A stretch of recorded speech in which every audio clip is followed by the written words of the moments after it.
जब गुरु जी खंडेराव को प्रसाद देते हैं तो खंडेराव गुरु जी से कहते हैं कि इसका हकदार तो कोई और है, तो क्यों ना इसे इसके पास ले जाया जाए। तो गुरु जी हो जाते हैं हैरान, पूछते हैं कि इसका हकदार कौन है। इस प्रसाद के हकदार तो सिर्फ आप हैं।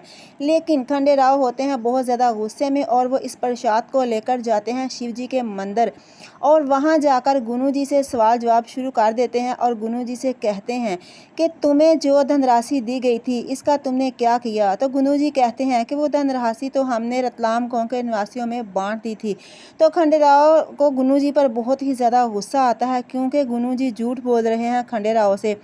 तो फिर इसी समय खंडेराव गुरु जी से कहते हैं कि अगर आप सच्चे हैं तो अभी बेलपत्र उठाएं और कसम खाएं कि रतलाम गांव में सब कुछ ठीक चल रहा है। तो इस पर गुरु जी करते हैं नाटक और गुस्से से खंडेराव से कहते हैं कि अगर आपको हम पर विश्वास ही नहीं था तो आपने हमें ये काम सौंपा ही क्यों। फिर गुरु जी के बहाने शुरू हो जाते हैं और कहते हैं कि हम अभी सफ़र से आए हैं और हमने स्नान नहीं किया है, इसलिए हम बेलपत्र नहीं उठा सकते। तो इसी समय रानी अहलिया लेकर आ जाती हैं गंगा जल और वो गुरु जी पर छिड़क देती हैं और कहती हैं कि गंगा जल पवित्र है और आप भी पवित्र हो चुके हैं, इसलिए आप बेलपत्र उठा सकते हैं। इसके बाद गुरु जी जाते हैं बेलपत्र उठाने तो खंडेराव इनका हाथ पकड़ लेते हैं और कहते हैं कि आपको शर्म आनी चाहिए झूठी कसम खाते हुए। तो फिर गुरु जी कहते हैं कि आपको दूसरे लोगों पर तो विश्वास है लेकिन हम पर नहीं है। आप खुद गए रतलाम गाँव और आप वहां जाकर जांच पड़ताल की।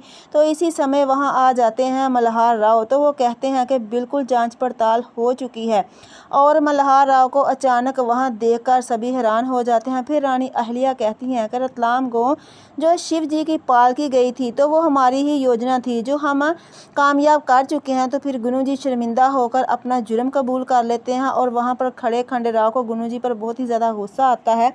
और अब देखना ये है खंडेराव सोच रहे हैं कि गुरु जी की साजिश के साथ और कौन कौन शामिल है।